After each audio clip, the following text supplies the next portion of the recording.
The Pardoner's Tale by Geoffrey Chaucer, read by your teacher, me, Lisa M. Kendrick. In Flanders, there was a company of youngsters, hunting, vice and ribaldry, riot and gambling, stews and public houses, where each with harp, guitar, or lute carouses, dancing and dicing day and night, and bold to drink and eat far more than they can hold, doing thereby the devil's sacrifice, within the devil's temple of cursed vice, abominable and superfluity, with oaths so damnable in blasphemy that it's a grisly thing to hear them swear. Our dear Lord's body they will rend and tear.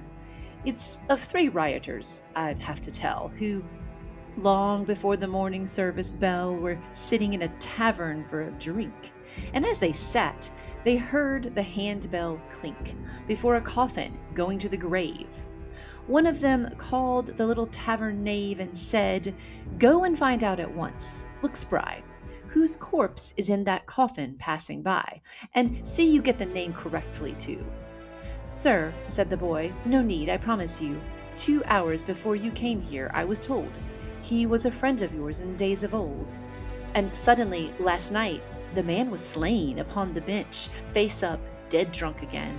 There came a privy thief, they call him Death, who kills us all round here, and in a breath he speared him through the heart. He never stirred. And then Death went his way without a word. He's killed 1,000 in the present plague, and, sir, it doesn't do to be vague. If you should meet him, you had best be wary. Be on your guard with such an adversary. Be primed to meet him everywhere you go. That's what my mother said. It's all I know." The publican joined in with, "By St. Mary, what the child says is right. You'd best be wary. This very year he killed in a large village a mile away. Man, woman, serf at tillage, page in the household, children, all there were. Yes, I imagine that he lives round here. It's well to be prepared in these alarms. He might do you dishonor." "God's arms," the rider said. "Is he so fierce to meet? I'll search for him, by Jesus, street by street. God's blessed bones, I'll register a vow. Here, chaps, the three of us together now. Hold up your hands like me, and we'll be brothers. In this affair, with each defend the others, and we will kill the traitor Death, I say. Away with him, as he has made away with all our friends. God's dignity tonight." They made their bargain, swore with appetite, those three, to live and die for one another. A brother born might swear to his born brother. And up they started in their drunken rage and made towards this village which the page and publican had spoken of before. Many and grisly were the oaths they swore, tearing Christ's blessed body to a shred. "If we can only catch him, Death is dead." When they had gone not fully half a mile, just as they were about to cross a stile, they came upon a very poor old man, who humbly greeted them and thus began, "God look to you, my lords, and give you quiet." To which the proudest of these men of riot gave back the answer, "What, old fool? Give place. Why are you all wrapped up, except your face? Why live so long? Isn't it time to die?" The old fellow looked him in the eye and said, "Because I never yet have found, though I have walked to India, searching round village and city on my pilgrimage, one who would change his youth to have my age.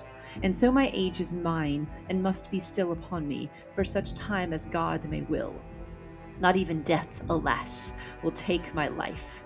So, like a wretched prisoner at strife within himself, I walk alone, and wait about the earth, which is my mother's gate, knocking with my staff from night to noon, and crying, 'Mother, open to me soon. Look at me, mother, won't you let me in? See how I wither, flesh and blood and skin. Alas, when will these bones be laid to rest? Mother, I would exchange, for that were best, the wardrobe in my chamber, standing there, so long for yours, aye, for a shirt of hair to wrap me in. She has refused her grace, whence comes the pallor of my withered face. But it dishonored you when you began to speak so roughly, sir, to an old man, unless he had injured you in word or deed. It says in Holy Writ, as you may read, Thou shalt rise up from the hoary head and honor it, and therefore be it said, do no more harm to an old man than you, being now young, would have another do, when you are old, if you should live till then. And so may God be with you, gentlemen. For must I go whither I have to go? By God, the gambler said, you shan't do so. You don't get off so easy, by St. John. I heard you mention, just a moment ago, a certain traitor, Death, who singles out and kills the fine young fellows hereabout. And you're his spy. By God, you wait a bit.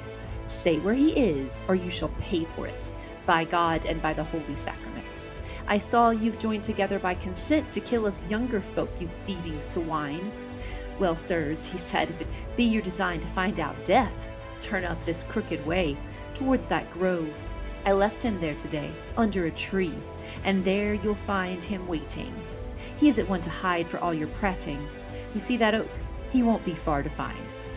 And God protect you that redeemed mankind, aye, and amend you. Thus that ancient man, at once the three young riders began to run, and reached the tree, where they found a pile of golden florins on the ground, new coined, 8 bushels of them, as they thought. No longer was it death these fellows sought, for they were all so thrilled to see the sight. The florins were so beautiful and bright, that down they sat beside the precious pile. The wickedest spoke first after a while. Brothers, he said, you listen to what I say. I'm pretty sharp, though I joke away. It's clear that fortune has bestowed this treasure to let us live in jollity and pleasure. Light come, light go, we'll spend it as we ought, God's precious dignity. Who would have thought this morning was to be our lucky day? If one could only get the gold away back to my house, or else to yours, perhaps, for, as you know, the gold is ours, chaps. We'd all be at the top of the fortune, eh? But certainly it can't be done by day. People would call us robbers, a strong gang, so our own property would make us hang. No, we must bring this treasure back by night, some prudent way, and keep it out of sight. And so as a solution I propose we draw for lots and see the way it goes. The one who draws the longest, lucky man, shall run to town as quickly as he can to fetch us bread and wine, but keep things dark, while the 2 remaining in hiding here to mark our heap of treasure. If there's no delay, when night comes down, we'll carry it away, all 3 of us, wherever we have planned. He gathered lots and hid them in his hand, bidding them draw for where the luck should fall. It fell upon the youngest of them all, and off he ran at once toward town. As soon as he had gone, the first sat down, and thus began a parley with the other. You know that you can trust me as a brother. Now let me tell you where your profit lies. You know our friend has gone to get supplies, and here's a lot of gold that is to be divided among us 3. Nevertheless, if I could shape things thus so that we shared it out, the 2 of us, wouldn't you take that as a friendly act? But how, the other says. He knows the fact that all the gold was left with me and you. What can we tell him? What are we to do? Is it a bargain, said the first, or no? For I can tell you in a word or so what's to be done to bring the thing about. Trust me, the other said. You needn't doubt my word. I won't betray you. I'll be true. Well, said his friend, you see that we are 2, and 2 are twice as powerful as 1. Now look, when he comes back, get up in fun to have a wrestle. Then as you attack, I'll up and put my dagger through his back, while you and he are struggling, as in game. Then draw your dagger too, and do the same. Then all his money will be ours to spend, divided equally, of course, dear friend. Then we can gratify our lusts and fill the day with dicing at our own sweet will. Thus these 2 miscreants agreed to slay the 3rd and youngest, as you heard me say. But the youngest, as he ran towards the town, kept turning over, rolling up and down within his heart the beauty of those bright new florins, saying, Lord, to think I might have all that treasure to myself alone. Could there be anyone beneath the throne of God so happy as I then should be? And so the fiend, our common enemy, was given power to put it in his thought that there was always poison to be bought, and that with poison he could kill his friends. To men in such a state that devil sends thoughts of this kind has full permission to lure them on to sorrow and perdition. For this young man was utterly content to kill them both and never to repent. And on he ran. He had no thought to tarry. Come to the town, found an apothecary, and said, Sell me some poison if you will. I have a lot of rats I want to kill, and there's a polecat, too, about my yard that takes my chickens, and it hits me hard, and I'll get even, as is only right, with the vermin that destroy a man by night. The chemist answered, I've a preparation which you shall have, and by my soul's salvation, if any living creature eat or drink a mouthful, ere he has the time to think, though he took less than makes a grain of wheat, you'll see him fall down dying at your feet. Yes, die he must, and in so short a while you'd probably have the time to walk a mile. The poison is so strong, you understand. This cursed fellow grabbed onto his hand the box of poison, and away he ran into a neighboring street and found a man who lent him 3 large bottles. He withdrew and deftly poured the poison into 2. Kept the 3rd one clean, as well he might, for his own drink, meaning to work all night, stacking the gold and carrying it away. And when this rioter, this deviler's clay, had filled his bottles up with wine, all 3, back to rejoin his comrades sauntered he. Why make a sermon of it? Why waste breath? Exactly in the way they'd planned his death, they fell on him and slew him 2 to 1. Then said the first of them, when this was done, Now for a drink. Sit down and let's be merry, for later on there'll be a corpse to bury. And as it happened, reaching for a sup, he took a bottle full of poison up and drank, and his companion, nothing loath, drank from it also, and they perished both. There is an Avicenna's long relation concerning poison and its operation, trust me. No ghastlier section to transcend what these 2 wretches suffered at their end. Thus, these 2 murderers received their due. So did the treacherous young poisoner, too.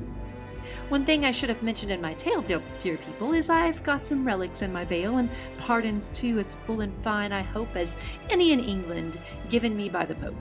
If there be one among you who is willing to have my absolution for a shilling devoutly given, come, and do not burden your hearts, but kneel in humbleness for pardon, or else receive my pardon as we go.